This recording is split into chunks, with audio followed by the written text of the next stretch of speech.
None of the companies featured in this video have given me these tools. None of them even know I'm making this video. And if you had to choose, which one of these 4 brands do you think is the gruntiest planer? Leave your comment now before you watch the video.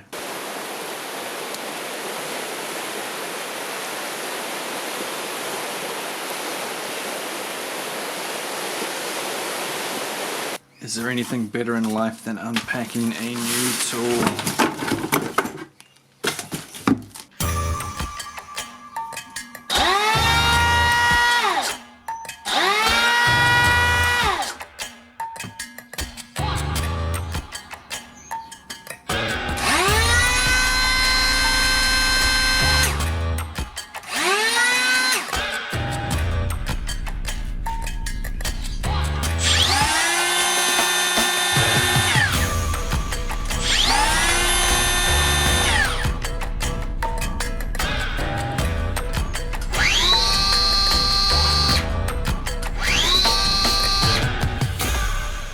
On the bench for a comparison power review type test thing today, we have planers. These are all 18 volt planers.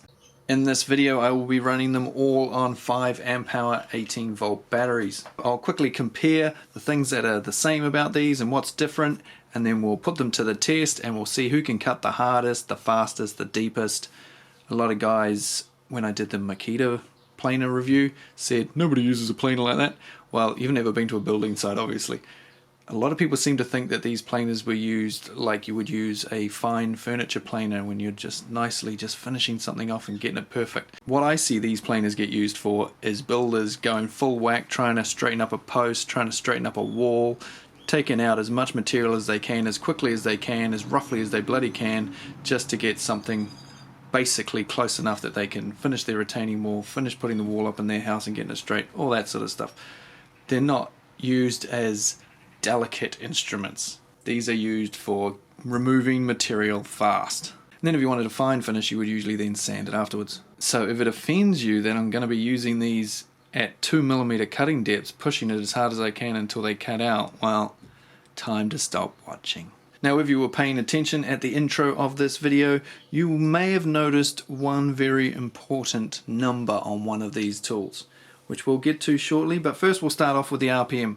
So you've got to be careful with RPM, because with saws, drills, anything, RPM, the higher number doesn't necessarily mean it's better or faster, because if it doesn't have the torque to sustain that under pressure, then it's no bloody good. Nowadays you may see RPM on these tools actually starting to come down as the motors and everything get better and the technology gets better, and they're able to put more torque into these motors. So the RPM might be lower than it used to be, but they can sustain that RPM under heavy load, which it weren't able to do before. So bearing all that in mind, RPM 12,000, 14,000, 15,000, 16,000.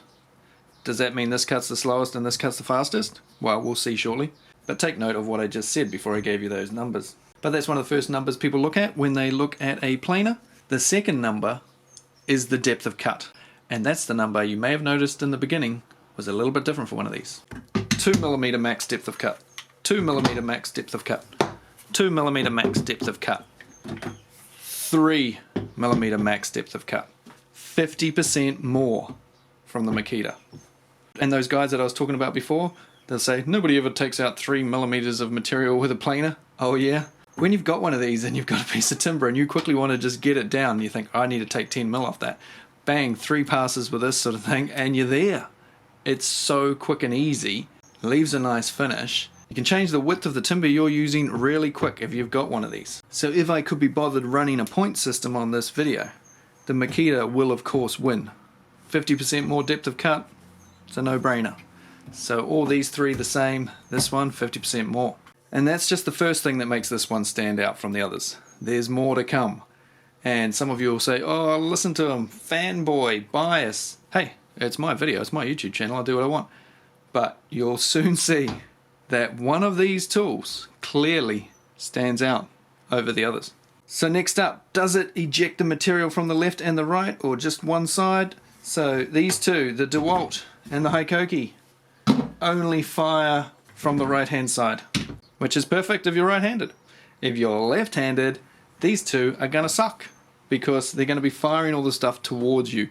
Or if you've got a hose there, you're going to be walking straight into the hose all the time. So that's a bit of a pain if you're left-handed or you use a planer with your left hand. If you've got one of these two, you have the option of doing left or right. And that's good, because even if you're right-handed, sometimes you've got a plane in a certain position where it's not feasible to have the stuff firing out the right, because you may be going along like this and it's trying to come up and it's all jamming in there and you'd rather be firing it downwards. So with these two you can change it. The Milwaukee, nice simple switch. The Makita, unfortunately, has this annoying attachment here that you swap over like that. But because this one's chewing out so much more material than the others, look at the size of this compared to this. 45 millimeters internal. Look at that. Just massively different. We're looking at 35. 10 mil bigger diameter.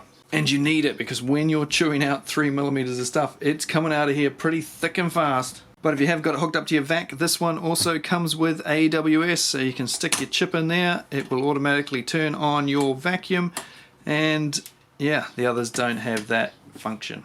Both the Makita and the HiKOKI have a battery gauge. The HiKOKI showing 2 lights, the Makita showing 3.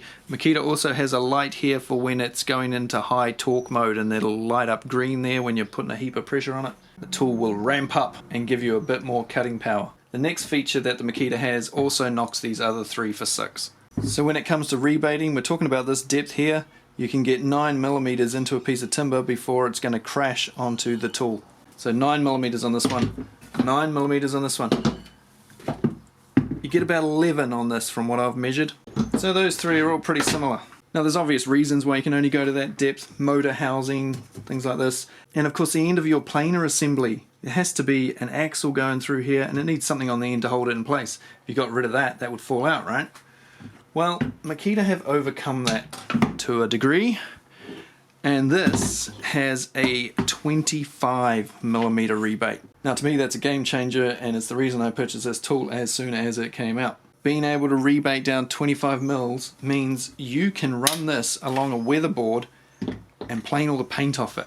You can use this to strip the paint off a weatherboard house, and it's just far superior to any of the other paint stripping products that you can get, in my opinion. You can't do that with any of the other 3.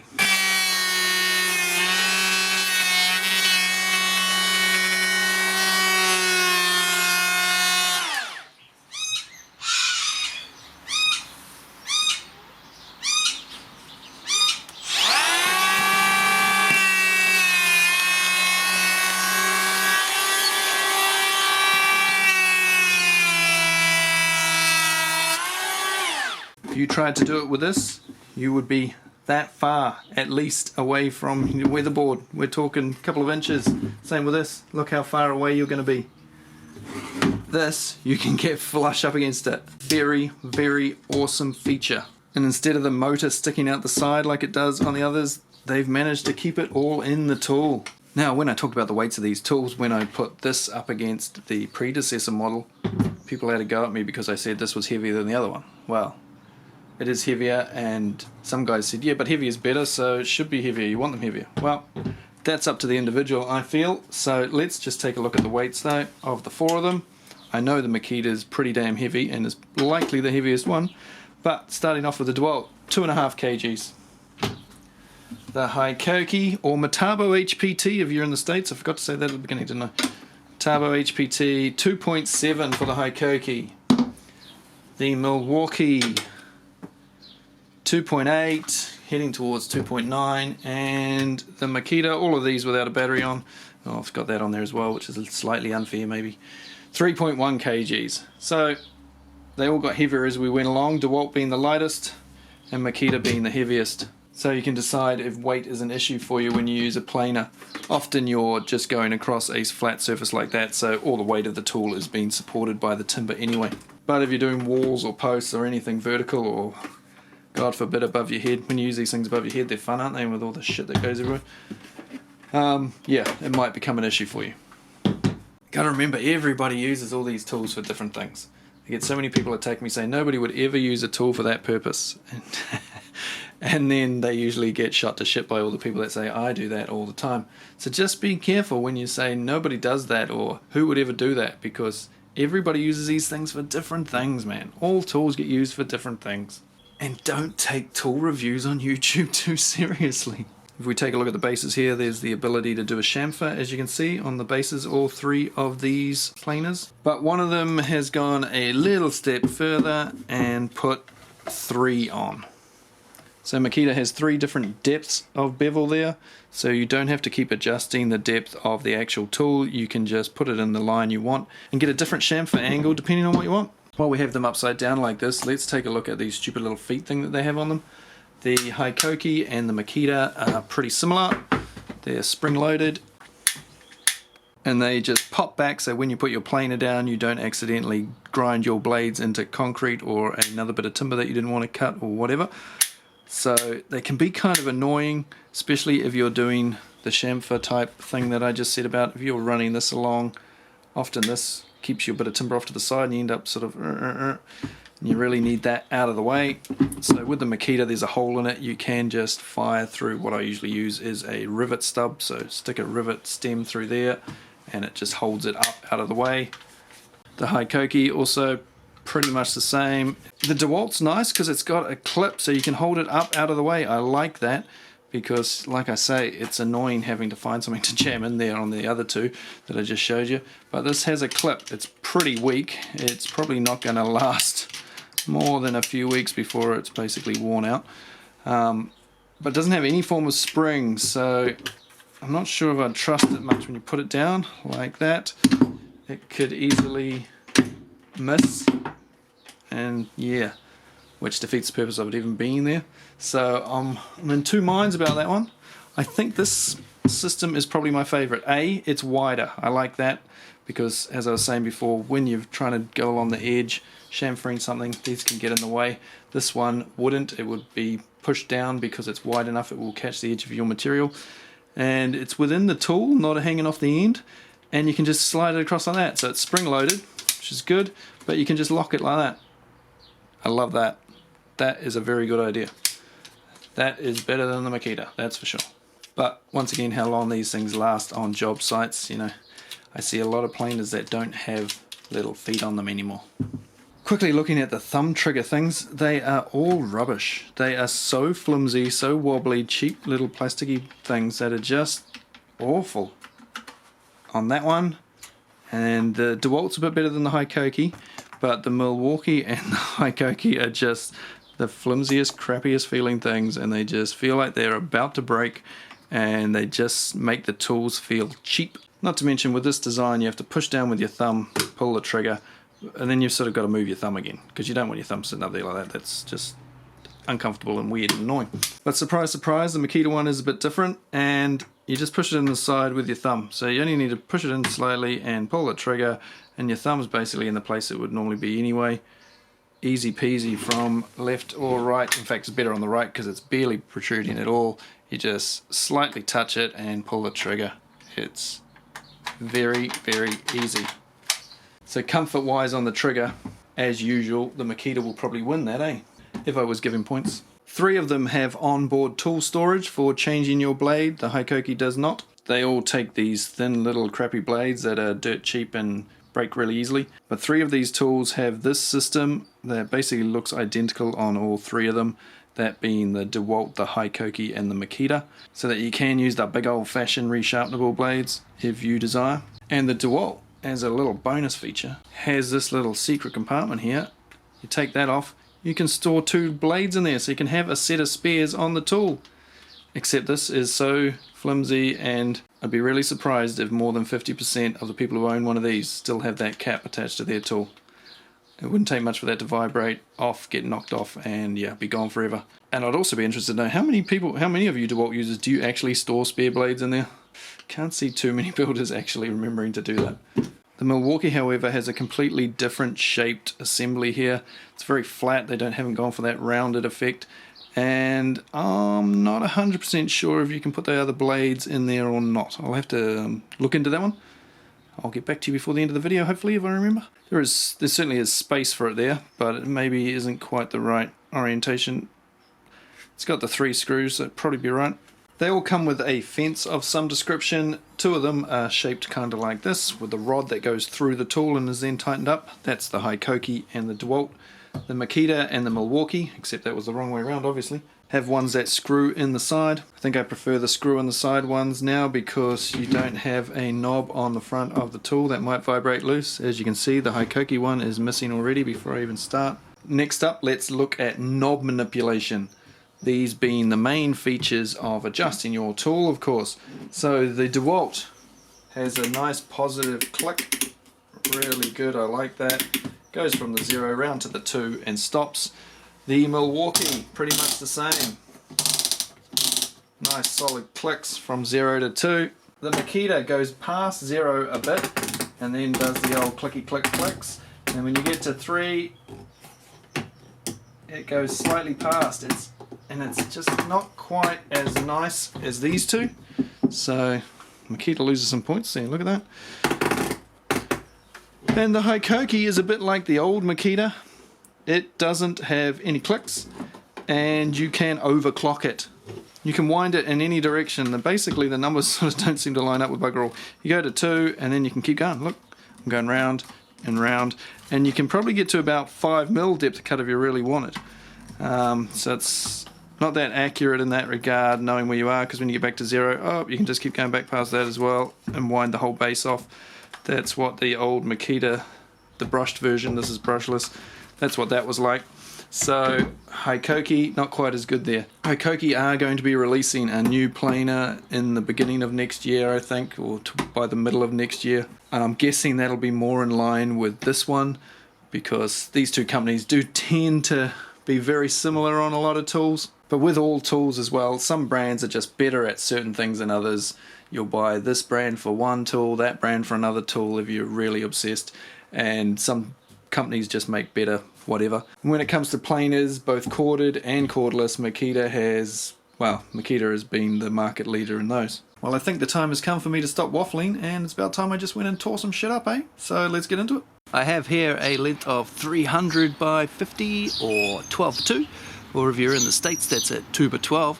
It's been dressed, so the finished size is actually only 45 millimeters. I'm going to put all the planers on 1 millimeter depth setting.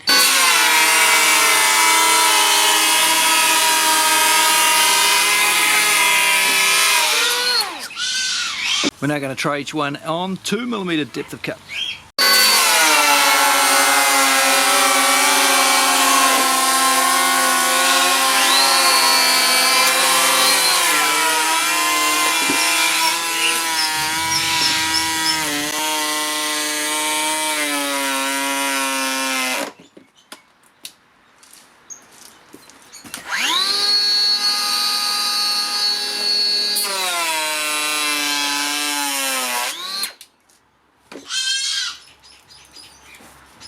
We may have a bit of an upset here. Could it be that the red tool is the least powerful when it comes to planers? Usually the red one's right up near the top when it comes to power, but not looking like it today. Stall test time. In this test, I'm going to push the tools as hard as possible, see how much they can take in the 2 millimeter depth setting.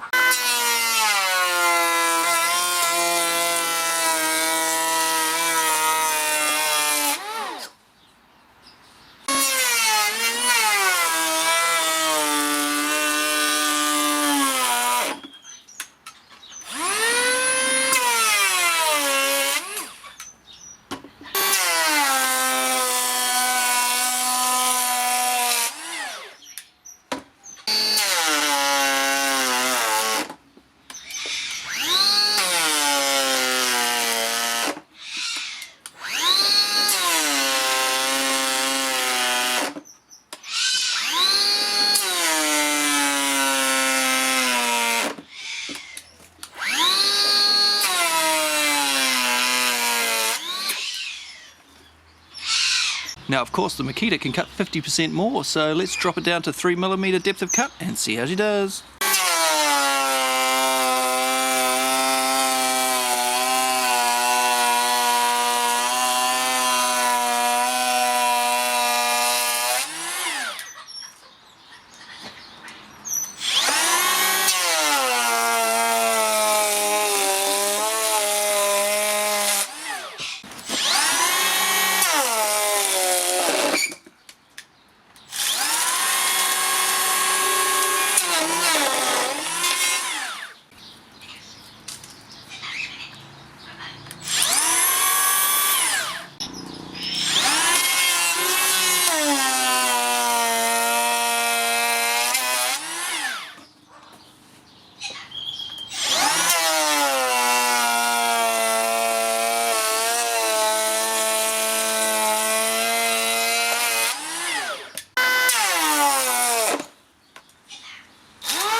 Now I could try a bunch of different battery combinations, see if I can get a bit more power out of some of these, but I'm not going to. But there is one I'll do because it's the same one that everybody bangs on about in every video. So here we go. Is the Milwaukee any better with a 12 amp hour high output battery? Will it not stall with this battery on? 2mm depth of cut.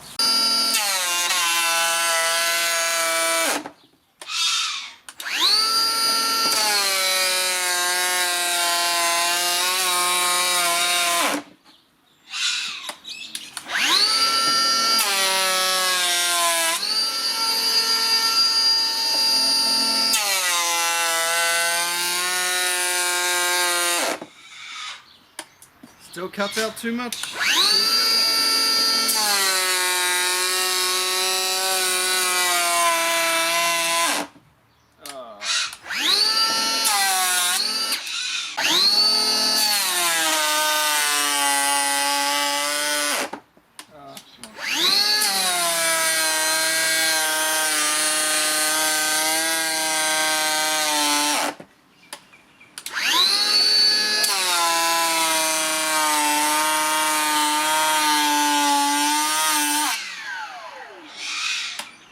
So for perhaps the first time ever, the Milwaukee just doesn't cut it for power. I can't actually push it at the speed I would want to push it and play naturally. It stalls. So I have to go slower than I can with all the others and my natural sort of planing speed.